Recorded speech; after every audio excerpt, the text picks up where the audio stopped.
Hi guys, we just got two benchmark leaks for the Galaxy Z Flip 4 that's gonna be powered by the Snapdragon 8 Gen 1 Plus. But before we get into it, definitely subscribe and hit the bell icon if you haven't to get daily tech updates, and drop a like if you enjoyed the video. So the Galaxy Z Flip 4 and Z Fold 4 are gonna be the first and most likely only phones from Samsung to be powered by the new Snapdragon 8 Gen 1 Plus. And we know the 8 Gen 1 Plus is an overclocked version of the already hot Snapdragon 8 Gen 1. But the good thing is it's gonna be built on TSMC's 4nm fabrication instead of Samsung's, which is better than Samsung's, and it's gonna give an overall better processor performance and consistency. That means the 8 Gen 1 Plus is not gonna heat up as much, it's gonna throttle less, and most importantly, it's not gonna consume as much power, which means it's gonna be way more power efficient than the Snapdragon 8 Gen 1.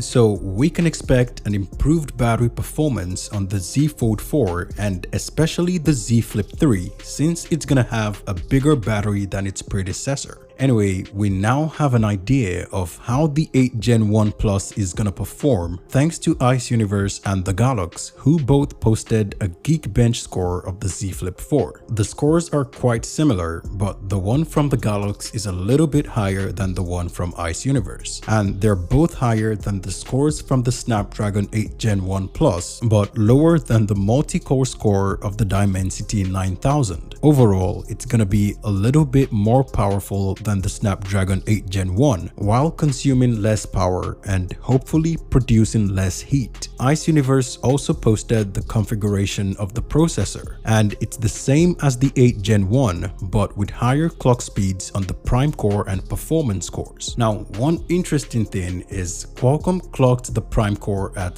3.12 GHz, which is higher than the clock speed of the prime core on the Dimensity 9000. And the Dimensity 9000 is already about as hot as the Snapdragon 8 Gen 1, despite being manufactured on TSMC's 4nm fabrication. So I don't know how Qualcomm plans to control the thermals, but it'll be interesting to find out. So definitely subscribe and hit the bell icon so you don't miss any future updates. And be sure to drop a like if you enjoyed this video. Thanks for watching guys, see you in the next one.